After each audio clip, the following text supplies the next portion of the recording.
Hey, beautiful ladies, namaste. How are you doing? So, Sunday night here in London, and oh gosh, I've been really wanting to make this live for a few days. It's just been so strong, and I've just found the flow moment where I really have, the energy to sit down and do it. And I'm going to do my best to do this as short and sweet as I can. I know I tend to wax a little bit lyrical, but I'm going to do this as quickly as I can, but with as much potency and clarity as I can. So I want to make this live. It's really important. It's about you and your body and loving your body. Okay, so at the moment in my Awakening Shakti course, I'm teaching the month of Sacred Body of Woman. So it's a theme that's alive for me at the moment. But of course, I've been teaching embodiment, embodied awareness, dance, yoga, meditation, tantra for women for 18 years. So being in the body, being aware and conscious in the body, loving the body, having pleasure through the body is what I am all about. Now, I just want to tell you a little bit about my history so you kind of get a sense of who I am and this path very, very briefly. So I've always been very naturally in my body, always been an athlete, always been a dancer, a mover, a tennis player. I was a competitive tennis player, I was a competitive swimmer, I was a competitive athlete, I'm a really gifted dancer. So all of that came very naturally to me. However, when I went into puberty, this is my own personal story, my parents would start to make comments about my body as it changed shape, as of course it naturally does when we go into puberty, and they would start to comment, both of them, on the size of my bum, big bum, fat bum, sloppy clothes, too fat, too thin. So all of these comments from my parents about my body, which began to make me self-conscious. I'd never been self-conscious. It never even occurred to me to be self-conscious about my body.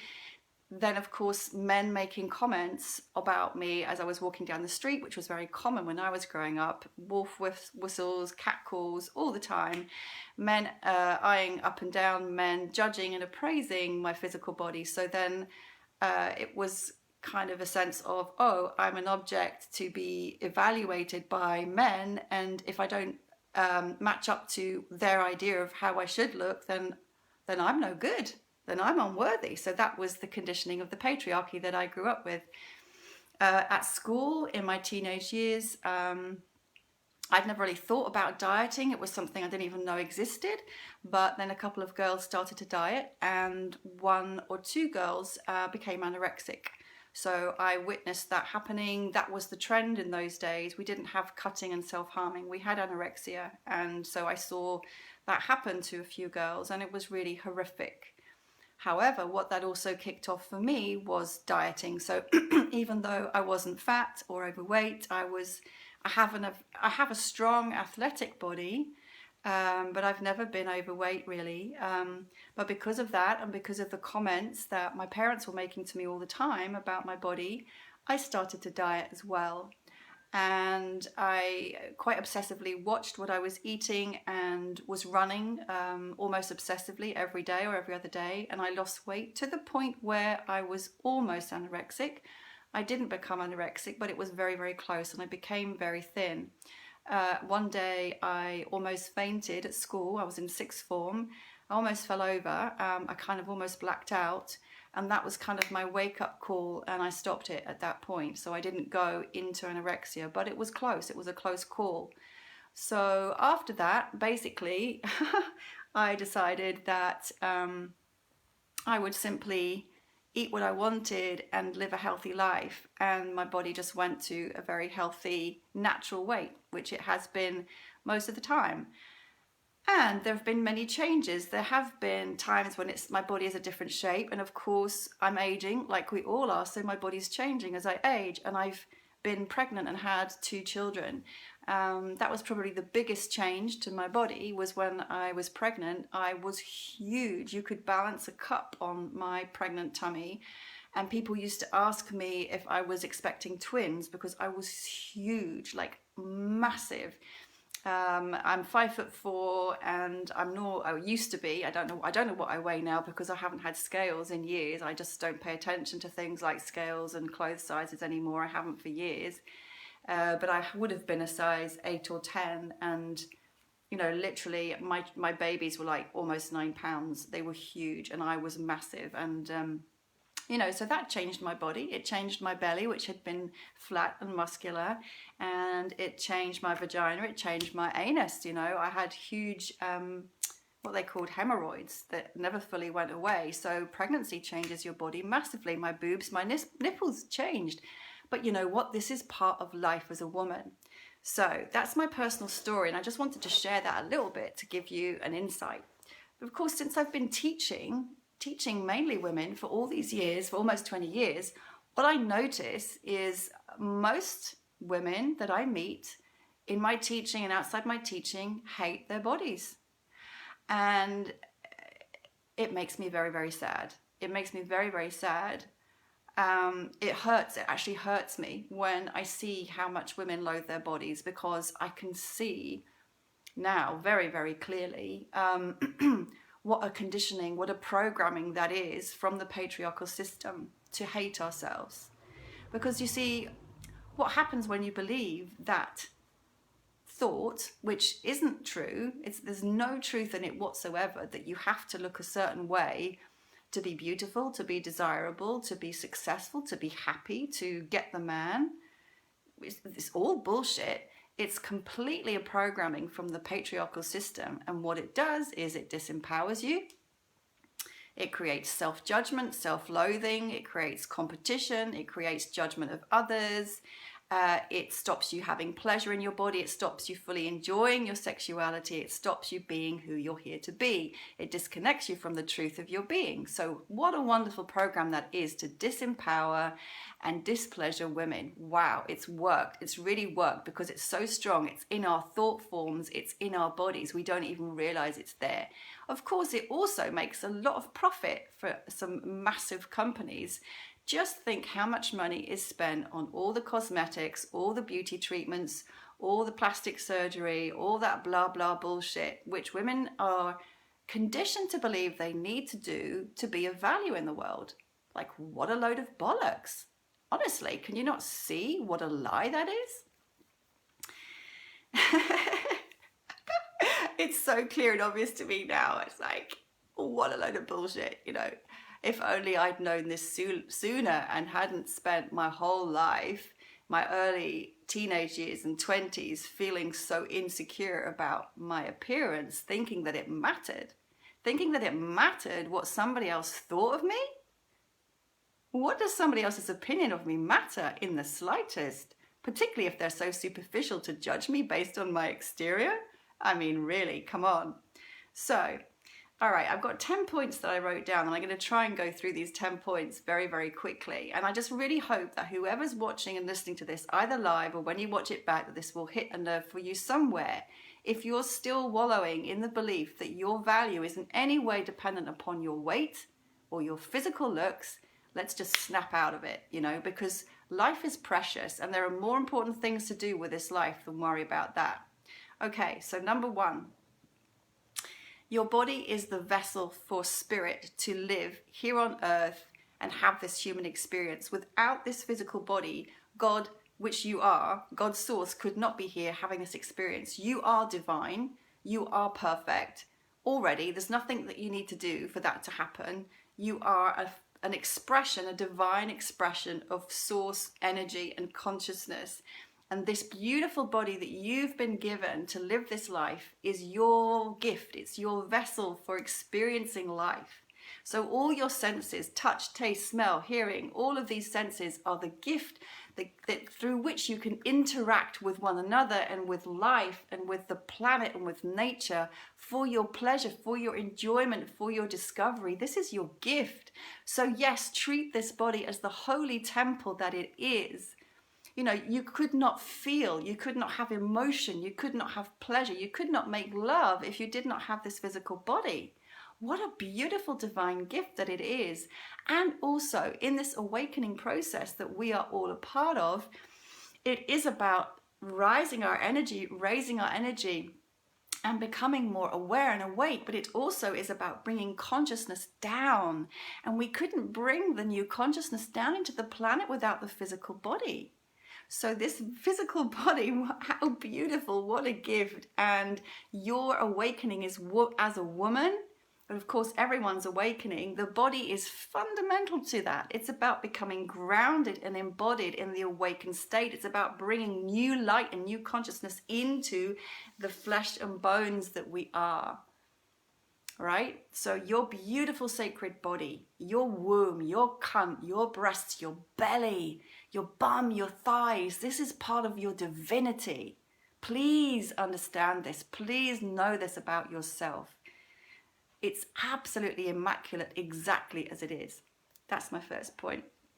My second point, and it's kind of a paradox, and I've already kind of said it, but I'm going to make it a separate point, is that of course you are not the body. Your true self, your true divine nature is eternal, unchanging, pure, absolute love consciousness that is going to be here when this physical body dies.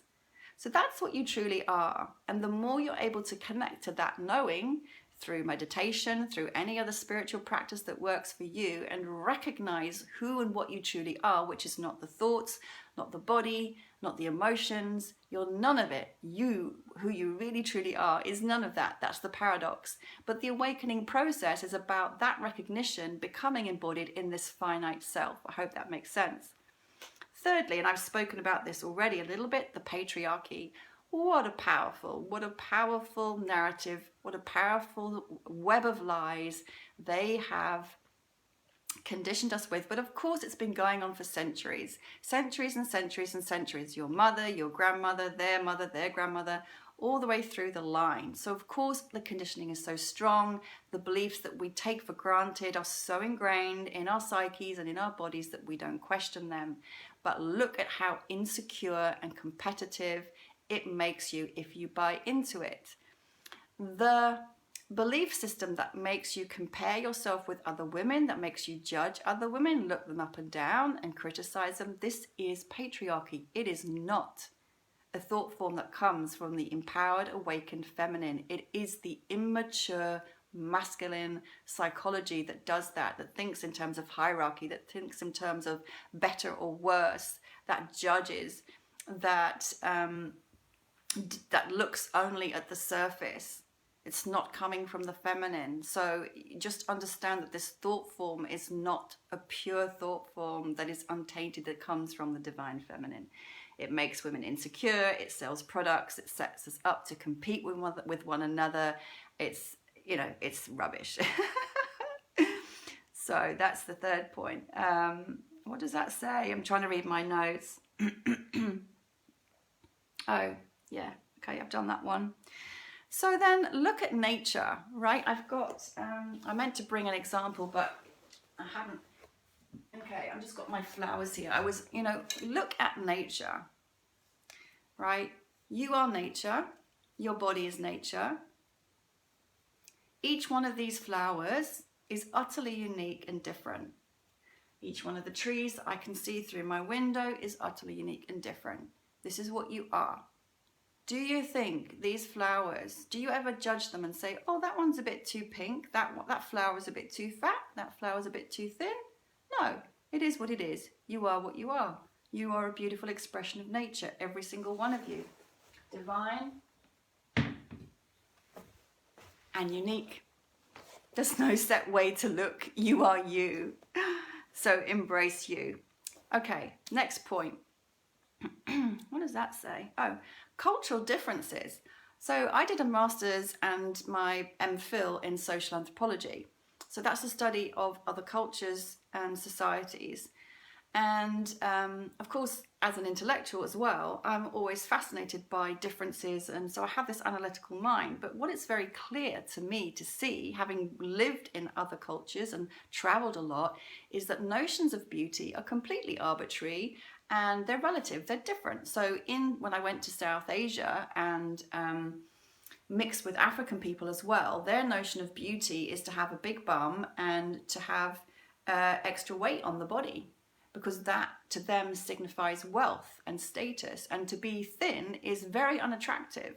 They don't like thin women. It's not considered attractive. So just begin to see by looking at different cultures. And if you look at art, for example, if you look at all the beautiful Renaissance art, all the women are very voluptuous. They have very overt rolls of fat on their bellies and on their thighs. This was considered beautiful. So standards of beauty have changed over time. They change according to culture, right?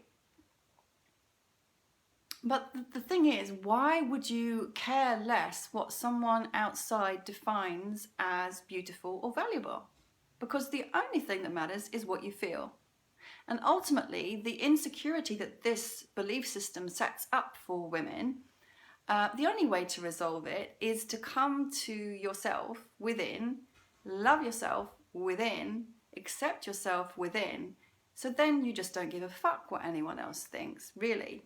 You know, and this is what the awakening Shakti process is about. Who gives a flying fuck what anybody else thinks of me? I certainly don't. My life is too short to worry about somebody else's judgments. So there's cultural difference, there's artistic difference, there's aesthetic difference, but just looking at those differences helps us see what a nonsense it is and how this narrative has changed. So we can define what is valuable, we can define what is beautiful because we feel it. We feel it. It's a feeling. It's not about the exterior, but when you feel it, you are it. And until you feel it, you won't be it. I've counseled so many beautiful women who are, as I've said so many times, supermodels, models. On the exterior, they're stunning. You know, are they happy? No. Are they successful? Well, they might have money based on using their body to sell things, but are they happy? No. Do they still need to work on themselves? Absolutely. Are they having successful relationships? No, it's got nothing to do with how you look. So come on, we all know this is absolute nonsense. The other thing is, if you look at sacred art and archaeology from goddess honoring times, when the goddess was the figurehead, when the goddess was powerful, when she was honored and revered, if you looked at all of those beautiful sculptures and beautiful archaeological finds, you will see that the goddess is depicted in her most voluptuous embodiment. She isn't depicted as a page 3 model with big tits, an impossibly small waist, big bum, oh, and the six-pack, you know. Like, please, what kind of masculine, autocratic tyranny, fascism is it to expect your feminine body, which is designed to be round, to have this flat washboard stomach? Please, are you torturing yourself, sucking your stomach in? Are you torturing yourself, you know, doing things that feel uncomfortable to make yourself look like a man who is more naturally that way? Why? Do you think it's going to change anything in your life? Well, try it and tell me if you're happy once you've got it, and then let me know. I think I know the answer already. All right, so what else am I going to say? I'm going to say, yeah, some stories and then experience. Yeah, some stories. So actually, I was talking to a guy that I'm maybe dating on the phone today, and it's really interesting. We were talking about attraction, and he was saying, as a man, he has been very successful in his field of music as a professional musician. And so he's been around lots of very beautiful women, immaculate models. And he's been to parties where there are all these beautiful women. And from his own mouth, they're all insecure. That's not attractive. It's the one who all the men thought was less attractive, who got on the dance floor and danced without inhibition, who was attractive. All the women who've had all the plastic surgery done to be perfect, they're insecure, they're boring to talk to. So that's just one reflection. Another reflection that is a story that I often tell of myself, of when I was at a Tantra workshop. I was at this workshop all day long. My hair was like this, but even it was greasy. I hadn't showered. I was wearing a baggy t-shirt and baggy jogging bottoms. I probably smelled of BO. My face was probably greasy. I'd been crying. I was exhausted. But on the way home, I popped into a salsa club looking like that. I didn't give a fuck how I looked. I just liked the music, and I love salsa music. And I went in, and it wasn't about, I wasn't going there to meet anyone. I wasn't going there to pick anyone up. I was just, oh, I love that music. Let me go and dance. And I'd been doing tantra practices all day. So I was radiant from within. I was glowing from within. I was completely self-fulfilled. The lead singer of the band locked eyes with me, and about 10 minutes later we were dancing together. We ended up spending the night together and becoming lovers. I don't have a perfect, in inverted commas, body. Like, I don't have a model body. I don't have big boobs. I don't have the things that we think we're supposed to have.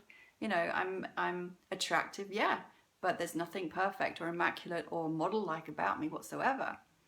And, you know, I wasn't fulfilling what the mainstream might tell you need to do with dyed hair, fingernails, eyelashes, all that nonsense, which I don't do. I don't wear makeup. I wear eyeliner. I wear lip gloss, and sometimes I wear lipstick. That's it. So, stories. I'm in these groups at the moment for awakened dating, and women have been asking men the question, what do you find attractive in a woman? And most of the men, quite honestly, say a natural woman, a woman who's happy, a woman who's fit, a woman who enjoys life, a woman who's intelligent. You know, it's not about fulfilling what you think you're supposed to be fulfilling to be desirable.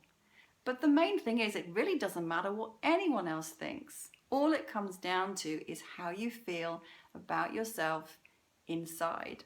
That's all it boils down to. And ultimately, whatever you feel inside will radiate outside. And when you feel better about yourself within, then naturally you will want to do things that take care of your body. For sure, it's important to be healthy, for sure.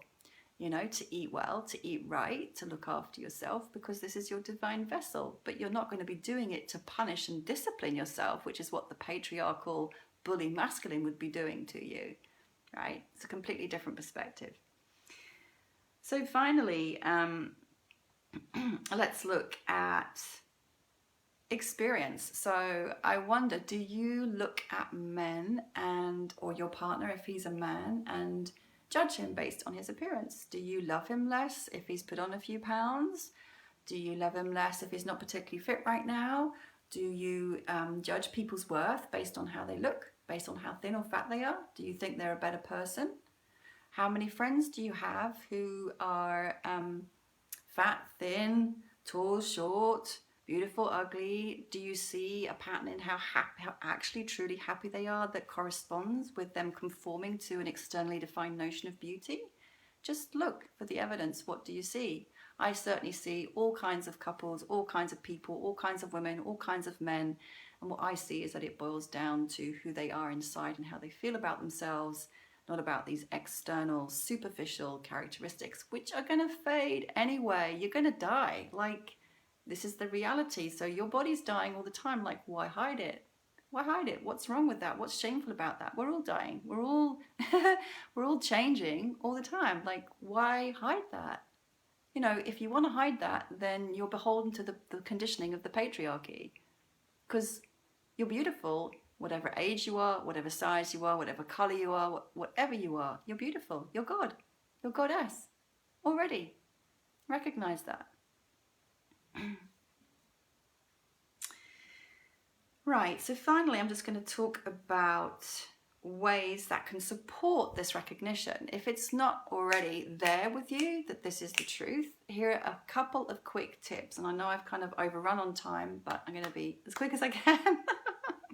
So first of all, you know, one of the things that's really helped me with this, and of course I've been doing this for a long time, is meditation. Because you see, when you meditate, whether that's still meditation or dynamic meditation, really doesn't matter, but you need to get out of your head. Because all the conditioning, all the thoughts fill your head, fill your mind. And when you are, as the patriarchal programs you to be, in your head rather than in your body, you just keep on listening to these crappy, stupid monkey mind beliefs. When you meditate, when you connect to stillness, when you connect to your essence, you begin to be able to separate from the conditioning and see it for what it is and have a much wider, more illumined, more conscious perspective on the reality, and you begin to recognize that you are not this, that you are not that. You begin to see and connect with your true self, your true nature. That's why meditation is so fucking important. But you also need to, and I say meditation can be dynamic, it can be still. You need to come into the body and out of the head.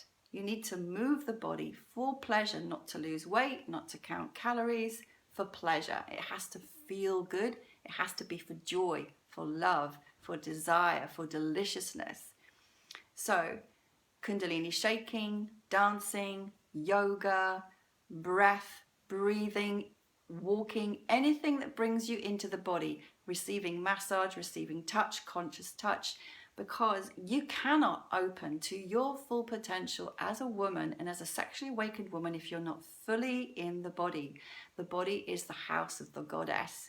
The pleasure that you are designed for, you can only experience it if your body is fully awake. If your body is armored through shame, through fear, through contraction, through negative beliefs, through patriarchal programming, you will not be able to sense. You will not be able to feel. You will not be able to open. You will not be able to have the full ecstasy that you are capable of. So come in here. And yes, that's going to mean you need to also clear and feel difficult emotions. You feel emotion in the body. It's sensation, it's energy. But here's the thing. Through the tantric practices that I know that I can teach and share, even the most painful, difficult emotions can be transmuted, felt fully and transmuted into bliss and into ecstasy and into orgasmicness. There's nothing to be afraid of, but you have to feel. You have to be willing to feel everything, to feel the pleasure and the ecstasy that you're capable of. And it's only by being in the body that you can do that. So clearing emotions, feeling emotions, deep breath work, dancing, shaking, yoga, whatever, Tai Chi, any practice that you enjoy to come in and to connect with not just the physical body, but the energy body, because you are both. You are matter and you are energy. And the more you connect to the body as energy and light through conscious movement practices, the more your sensitivity will awaken. You've got to come in. There's no way you can do this journey of awakening without being here, so you might as well fucking enjoy it. And please let us all let this programming that keeps us small and limited and disempowered and disenfranchised and displeasured, let's just let it go. It's high time for us to live in the ecstatic way that we're designed to. Come on, ladies, let's do it. That's me, over and out. Loads and loads of love. And if you've got any comments or questions or insights or reflections, please add them below. I love hearing from you. Namaste and happy evening to you all. Much love.